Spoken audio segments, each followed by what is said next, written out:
ही मर जाऊंगी लेकिन बीफ नहीं खाऊंगी।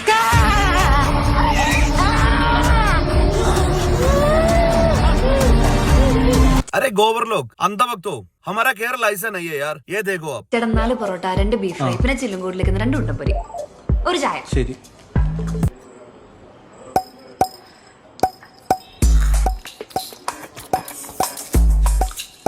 കേരള इस प्रकार है यार, आप जो चाहिए खा सकते हैं, इसमें कोई दिक्कत नहीं है। ഇനി പറയാനുള്ളത് കേരള സ്റ്റോറിനെ താങ്ങുന്ന കേരളത്തിലെ മലയാളികളായിട്ടുള്ള ചാണക സംഘി കുട്ടന്മാരോടാണ് ചോദിക്കുന്നത്. കേരളത്തിൽ എവിടെയെങ്കിലും നിങ്ങൾക്ക് താല്പര്യമില്ലാത്ത അല്ലെങ്കിൽ നിങ്ങളുടെ വിശ്വാസവുമായിട്ട് ബന്ധപ്പെടാത്ത ഏതെങ്കിലും ആഹാര വസ്തുക്കൾ നിങ്ങളെ കൊണ്ട് നിർബന്ധിച്ച് കഴിപ്പിക്കാനായിട്ട് ഏതെങ്കിലും ഒരു കേരള മുസ്ലിം മലയാളിയായിട്ടുള്ള മുസ്ലിം വന്നിട്ടുണ്ടോ? ഞാൻ അങ്ങനെ എടുത്തു ചോദിക്കാനുള്ള കാരണം, കേരള സ്റ്റോറി എന്ന് പറയുന്ന ഒരു സിനിമ ഒരിക്കലും കേരളത്തിനെ മുഴുവനായിട്ടല്ല പറയുന്നത്. കേരളത്തിലുള്ള മുസ്ലിം കമ്മ്യൂണിറ്റിനെ എങ്ങനെ മോശമായിട്ട് ചിത്രീകരിക്കാം, അല്ലെങ്കിൽ മറ്റുള്ള ആളുകളുടെ മുന്നിലേക്ക് അവരെ എത്രയും തീവ്രവാദ ബന്ധമുള്ള അല്ലെങ്കിൽ ഏറ്റവും മോശപ്പെട്ട ഏറ്റവും വൃത്തികെട്ട ആളുകളാക്കി കാണിക്കാം എന്നുള്ള ഒറ്റ ഒരു അജണ്ടയുടെ പുറത്ത് മാത്രമാണ് കേരള സ്റ്റോറി എന്ന് പറയുന്ന ഒരു സിനിമ വരുന്നത്. കേരളത്തിലുള്ള മുസ്ലിങ്ങളായിട്ടുള്ള ആളുകൾ അവര് ഇത്രയും തീവ്രവാദമുള്ള അല്ലെങ്കിൽ മതവെറിയുള്ള ആളുകളാണെന്നും അവരെ സപ്പോർട്ട് ചെയ്യുന്ന ആളുകളാണ് കേരള സർക്കാർ എന്നുമുള്ള അജണ്ടയാണ് ഇവർ ഈ സിനിമയിലൂടെ കാണിക്കാനായിട്ട് ഉദ്ദേശിക്കുന്നത്. ഇതില് സന്തോഷം തരുന്ന ഒരു കാര്യം എന്താണെന്ന് വെച്ച് കഴിഞ്ഞാൽ ഇതിനെ എതിർക്കുന്ന ഒരുപാട്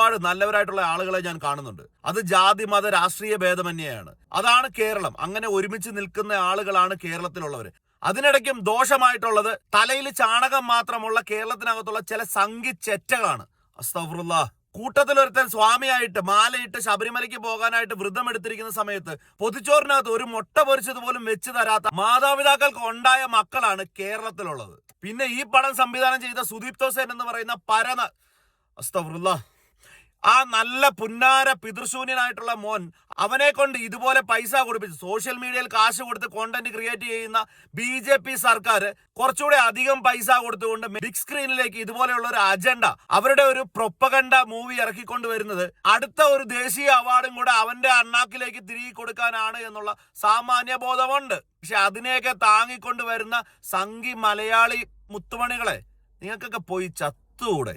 ഇത്രയധികം ഒരു സംസ്ഥാനത്തിനെ പറ്റി മോശമായിട്ട് ചിത്രീകരിക്കുന്ന ഒരു സിനിമ, അല്ലെങ്കിൽ ഏറ്റവും കൂടുതൽ കള്ളം പ്രചരിപ്പിക്കുന്ന ഒരു സിനിമ ഒരു തരത്തിലുള്ള സെൻസറിങ്ങും ഇല്ലാണ്ട് റിലീസ് ചെയ്യാനുള്ള അവസരം ഉണ്ടാകുകയും ജനനായകൻ എന്ന് പറയുന്ന കൃത്യമായ രാഷ്ട്രീയം പറയുന്ന വിജയുടെ ഒരു സിനിമയ്ക്ക് ഇത്രയധികം പ്രശ്നങ്ങൾ നേരിടുകയും ചെയ്യുന്നുണ്ട് എന്നുണ്ടെങ്കിൽ അത് സംഘികൾ ഭരിക്കുന്ന ഇന്ത്യയിൽ മാത്രമേ അത് നടക്കത്തുള്ളൂ.